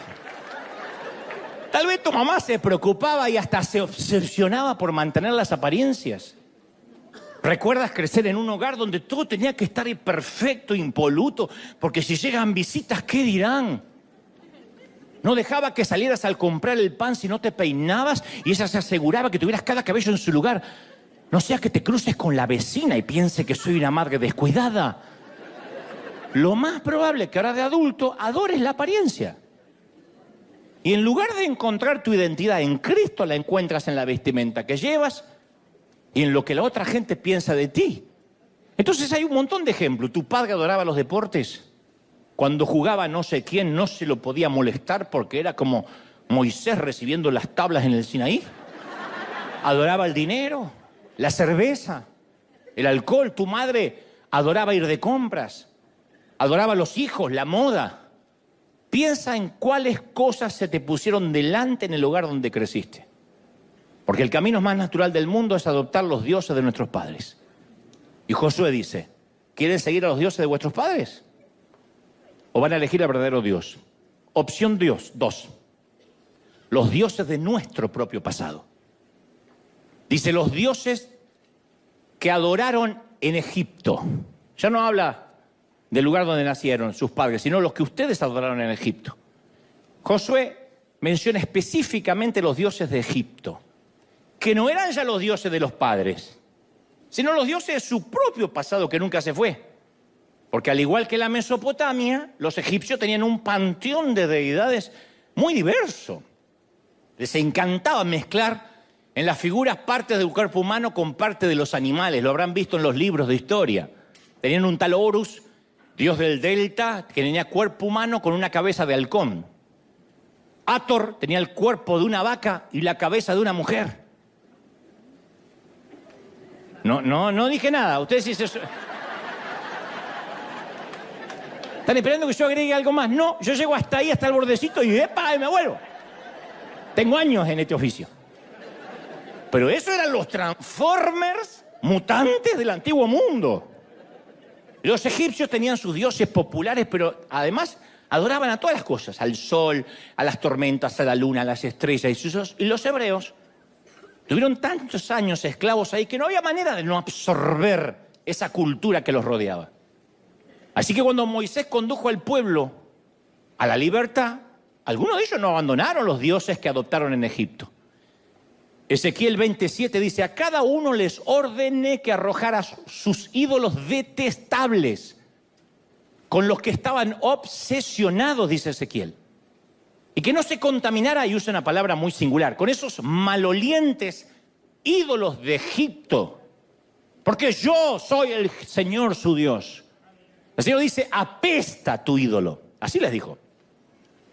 Y este tipo de ídolos malolientes representa aquello del pasado, ya no del Dios de los padres, sino aquello de nuestro pasado que no queremos dejar atrás y que de algún modo persiste.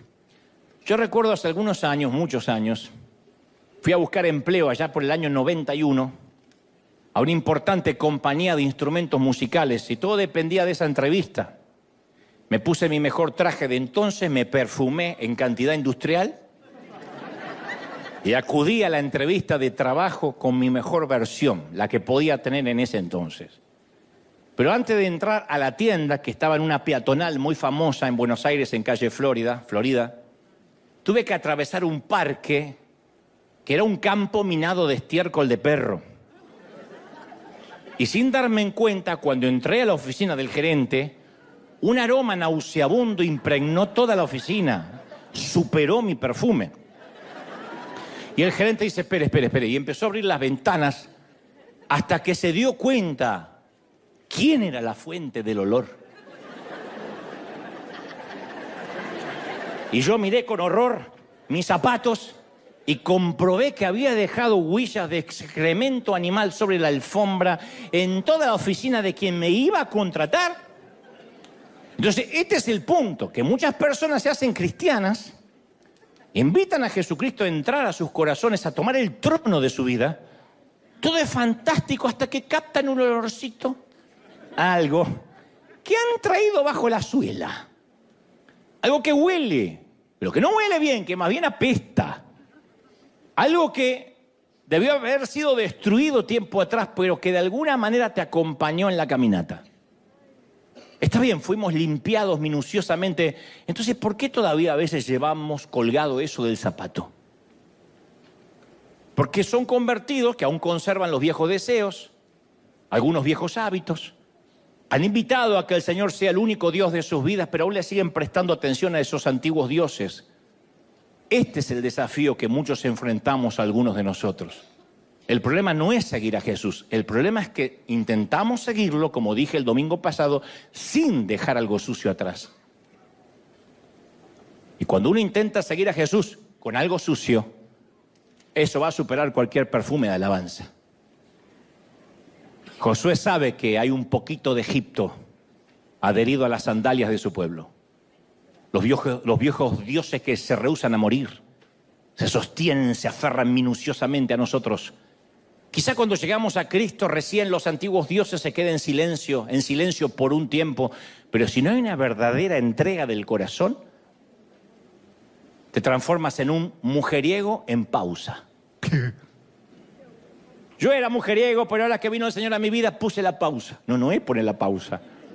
Un homosexual en pausa, un soberbio en pausa, un violento en pausa. Y un día las cosas se ponen feas y quitas la pausa. Y el monstruo sale otra vez y los dioses te vuelven a gobernar, porque nunca cambiamos de vida, solo pusimos en pausa esa parte de nuestra personalidad. Así que aunque hayas elegido al Señor en el pasado aceptando a Cristo, el desafío que hoy te presenta Josué es elegir a quién vas a servir hoy. Y si vas a limpiarte la suela de los dioses del pasado. La opción 3, los dioses de nuestra cultura. Dice, o elijan a los dioses de los amorreos en cuya tierra ahora habitan. Los dioses no solo estaban en casa de papá, ni la tierra de la cual salimos, sino en la tierra de la cual hoy habitamos. La tercera opción de los recién llegados. Estos eran dioses más encubiertos, no se apreciaban a simple vista. Los israelitas ahora vivían en un pueblo muy diverso, muy parecido a lo que ocurre en nuestra sociedad. Había muchos grupos étnicos, dioses distintos, y había sacrificios, rituales sexuales, todas esas cosas. A algunos israelitas los sedujeron, porque estos dioses tenían la ventaja de estar jugando en su propia cancha, eran dioses locales, eran parte de la cultura. Y nosotros también luchamos con dioses que son parte de la cultura. Claro, si hoy nos dijeran que siguiéramos a un dios de la fertilidad, de la prostitución en el templo, lo rechazaríamos, porque no encajan en nuestra época. Pero para aquella gente la adoración a estos dioses estaba tan inmerso en la cultura que era lo normal. Era como los que escriben insultos, cristianos que escriben insultos a otros ministerios en las redes. Es normal. No hay más temor de Dios en mucha gente. Tendríamos muchos defectos en la iglesia legalista en la cual me crié, pero no nos atrevíamos a tocar jamás a un ungido, no sea que esté luchando contra Dios. Y hoy en día van a ver ustedes un montón de bocas sueltas diciendo vas a arder en el infierno, apóstate, basura. No solo conmigo, con cualquiera que no les agrada. No sé si eso viene de la cabeza, de lo que aprendieron o de la cultura. Las redes me dan impunidad, me dan anonimato y digo lo que quiero del presidente, del actor, de la entrega de los Oscars y del culto. Si no me gustó, insulto y total.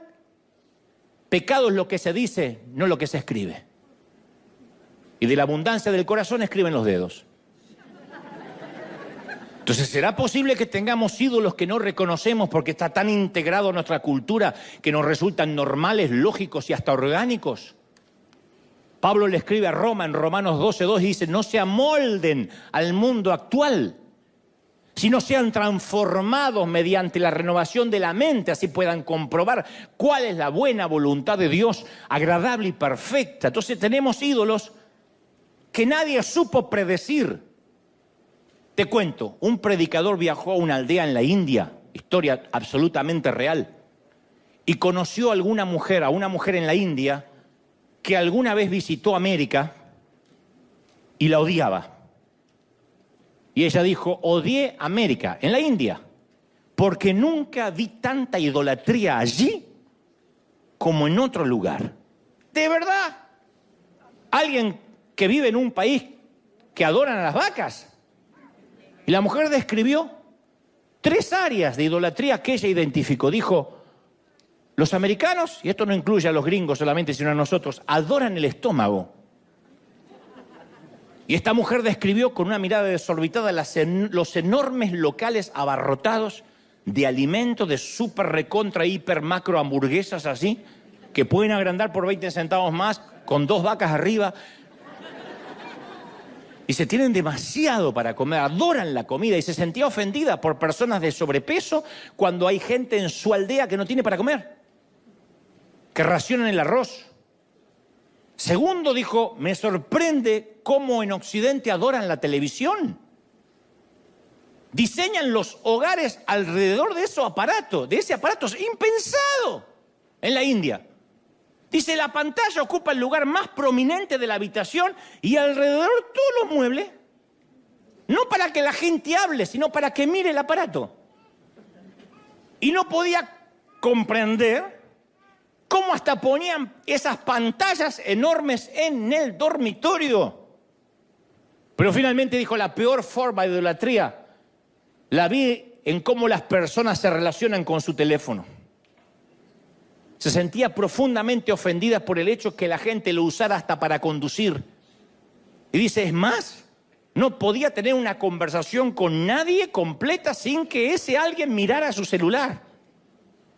Entonces a veces no nos damos cuenta, pero tenemos las redes sociales, gran herramienta, en la cual podemos ver rápidamente quién considera que nuestras vidas son muy interesantes como para seguirnos y recibir inmediata retroalimentación sobre cualquier cosa que pudimos compartir, ya sea la boca, el trasero, lo que sea. Hace algunos años, un predicador, que no voy a decir quién, me aconsejó que hiciera lo mismo que él. Me dijo, consíguete una aplicación que te proporcione seguidores falsos.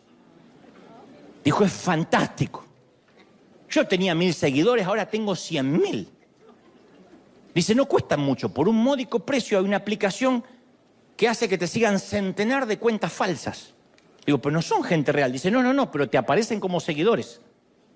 La idea era mostrarle a los pocos seguidores que ahora tenía muchísimos seguidores. Entonces, si revisamos el celular varias veces por día para ver qué dice la gente de nosotros, eso es una idolatría cultural. Si nuestra identidad proviene de los que nos siguen, de los que les gustamos o no, de qué piensan de nosotros, nos deprime si nos critican y nos alegra en el día si dicen que estamos mejores, más delgados, más bonitos, es tiempo de llevarle el asunto a Dios. Si te das cuenta que cuando recibes un mensaje, ¡ping!, no puedes esperar, porque tienes que saber qué te dicen de inmediato, sientes que te estás perdiendo algo. Cada vez que tu teléfono hace bip o vibra, te sientes atraído por una fuerza magnética imposible de detener, estás atrapado, eres adicto. Y tu Dios ya tiene su propio templo. A menos que te sientas atraído por Dios de la misma manera. Y dices, tengo que orar. No, ¿cuánto más tengo que orar? Sé que Dios me va a decir algo bueno. Entonces, pero si tu atracción magnética hacia Dios no es la misma que por el celular, tu Dios ya tiene un domicilio, ya tiene un templo en tu corazón. Y Josué finalmente da la opción 4. El Dios verdadero dice, por mi parte, yo y mi familia serviremos al Señor. La opción final siempre ha sido la única opción desde el principio. La única opción. Las otras ni siquiera son reales. Las otras no son más que un espejismo, pero el carácter de Dios es nunca ser un dictador. Siempre abrir a elecciones. Ahí están las urnas. Las otras opciones pueden parecer comprometedoras, pero no hacen nada por satisfacer nuestra sed. Y Josué, antes de presentarle al pueblo estas 4 opciones, describe las cosas que Dios hizo por ellos. Así que dice, cuando realicen su elección, la pregunta obvia que debería hacerse el pueblo acerca de los otros dioses es, ¿qué han hecho esos dioses por ustedes? Los del otro lado del río Éufrates, los de Egipto. Y hoy, al hacer nuestra elección, porque vamos a votar en instantes, te recomiendo hacer las mismas preguntas. La misma, al menos. ¿Qué han hecho esos otros dioses por nosotros? Si han hecho algo, ha sido esclavizarnos. Nos han robado, nos han decepcionado, nos han timado. ¿Y cómo responde la gente de Israel a este gran desafío de los 4 caminos? Pronunciando las frases correctas. Dice, el pueblo respondió, jamás pasará eso. Nosotros no abandonaremos al Señor por servir a otros dioses. El Señor nuestro Dios es quien nos sacó de la esclavitud de Egipto, de aquella tierra de servidumbre. Fue el Señor quien hizo aquellas grandes señales ante nuestros ojos cuando caminábamos junto a Moisés. Nos protegió durante nuestro peregrinaje por el desierto, cuando pasábamos por tantas naciones. Expulsó a los enemigos. Por esa razón, nosotros, Josué, también serviremos al Señor Jehová nuestro Dios. Esto está en Josué 24:16. Pero Josué conoce a esta gente. Conoce lo variable que es su corazón, lo rápido que adulteran. Él sabe que no es lo mismo una frase, un cliché dicho un domingo que dicho un miércoles al mediodía. Que no es lo mismo el compromiso que tenemos el lunes temprano cuando aún fresco está el mensaje dominical que para el jueves o viernes. Porque somos muy propensos a decir frases rápidas y tomar compromisos ligeros y después no mantener esas decisiones. Entonces esta historia tiene un final anunciado, predecible. Aparece en la Biblia 2 capítulos después, apenas 2 capítulos después, en Josué 2:8. Dice, y murió toda esa generación. Y surgieron sus hijos, que no conocían a Dios, ni sabían lo que Dios había hecho por Israel y por sus padres. O sea, dijeron, vamos a creer en Dios. Pero voy a buscarme una iglesia que tenga escuela dominical, así le enseñan las cosas que yo debería enseñarles. Voy a darles una educación abierta, como darle un género abierto y que ellos cuando sean grandes decidan si quieren ser católicos, musulmanes. ¿Qué pasó? Los hijos de esa gente que se llenó la boca que iba a servir a Dios, ninguno conocía a Dios. ¿Qué pasó? ¿Qué falló? ¿Josué tuvo la culpa de verdad? La escuela dominical los puede entretener un poco, contarle un par de historias bíblicas. Tus hijos van a adorar a Dios, al Dios de sus padres, no al Dios de los maestros de la escuela dominical. Tus hijos no van a adorar al Dios de la escuela cristiana. Aunque diga, yo los envío a una escuela cristiana, ellos no van a adorar al Dios de sus maestros. Le van a enseñar de Dios como a mí me enseñaron de San Martín y de Bolívar. Y va a ser una linda figura histórica a la que respetan de tanto en tanto. Cada Navidad y cada Pascua van a ir a la iglesia. Y es una generación que no va a conocer a Dios. Como dije, o criamos a nuestros hijos en la fe que tenemos o los criamos en la fe que no tenemos. Porque los dioses paganos nunca se rinden. Y van a por tus hijos. Van por los nuestros. Y si no te pueden robar a ti, van a secuestrarte a los tuyos. El enemigo se especializa en la trata de niños. Y no para explotarlos sexualmente, para explotarles el alma. Para explotarlos, para venderlos. Entonces, haces caso omiso en tu hogar porque vives trabajando para pagar el crédito, vas a comprarte la casa y perder el hogar en el proceso. Vas a tener mucho dinero en la cuenta del banco, pero para pagar la cuota alimentaria que dictamina el juez. Porque esos dioses nunca, jamás serán los dioses que te conduzcan a algo positivo. Y mucho menos que salven a tu familia. Pueden perder una generación, pero dicen, bueno, esos dioses dicen, está bien, perdimos una generación, pero nos vamos a adueñar de la próxima. Y ellos van por nuestra próxima generación. Es sorprenderte que a nuestros hijos ya le parezca normal el beso entre dos chicas en un dibujo animado, en una película famosa.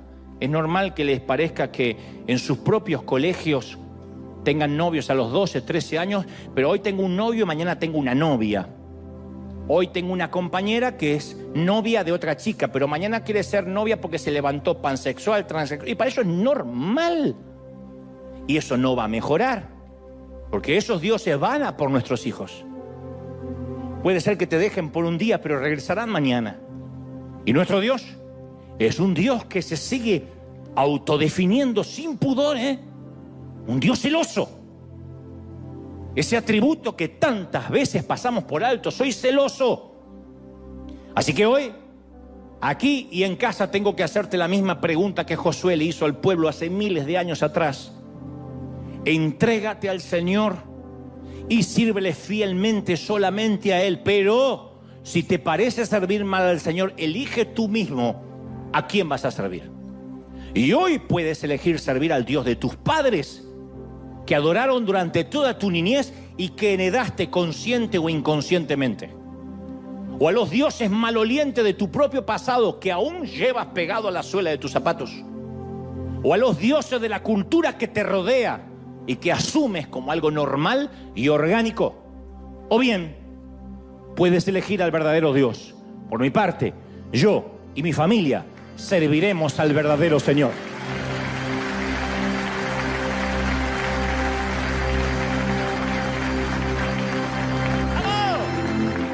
Dale un aplauso grandioso al Señor, al único Dios que merece alabanza, que merece adoración, que merece el grito de júbilo, la alegría. Este es el Dios, este es el verdadero Dios. ¡Aleluya!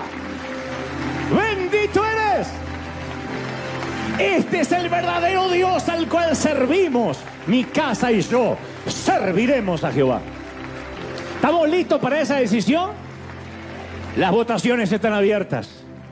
Pueden ir a las urnas mientras que hacemos esta oración. Cierra tus ojos y elige a quién vas a servir. Pero para elegir a quién servir vas a tener que consciente, intencionalmente desechar a quienes ya no. Basta de preocuparme por el crédito, basta de preocuparme por la casa propia, basta de preocuparme por ese auto que no llego, basta de preocuparme por la carrera en demasía, basta que la ansiedad me carcoma por un equipo de fútbol. Gracias, Señor, porque me has enseñado hoy y me amas tanto.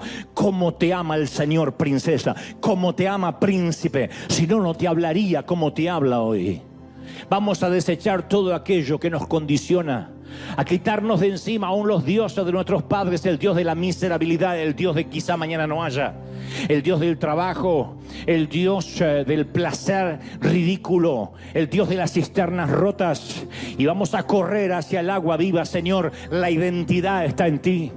Vamos a dejar de lado el Dios de las redes, el Dios de las selfies, del Instagram, del TikTok, el Dios de las estupideces que nos preocupan, y aun cuando estamos durante el servicio preocupados por qué habrá pasado durante estas 2 horas en mis redes, no pasó nada.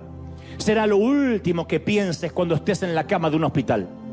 Lo que menos te va a importar es quién puso like cuando te estés yendo a la eternidad. Y ninguno de los que están en las redes, gran herramienta para trabajar y para tantas cosas, pero ninguno de ellos se va a enterrar contigo en la misma tumba. Ninguno va a decir, déjeme meter sobre el ataúd y entiérrame porque yo era seguidor de él, porque le ponía like a todas sus fotos. Ninguno dedicarán 1 minuto para decir, ay, qué pena, se murió, y a otra cosa. Entonces, o la valía y la identidad la tenemos en Cristo, o en los ridículos que están mirando cuando te equivocas para destruirte. Amamos a la gente, vamos a por ellos, pero nuestra identidad no depende. Nuestra identidad no está regulada por las alegrías o las tristezas ajenas, por los likes o los que te quitan el apoyo en las redes. Vamos a decir, Señor, tú a partir de hoy serás mi único Dios. Levanta la mano y dile, Señor, tú eres mi único Señor. Tú eres mi único Dios. Tú eres el único al que voy a servir. Te prometo, Señor, limpia la suela de mi zapato.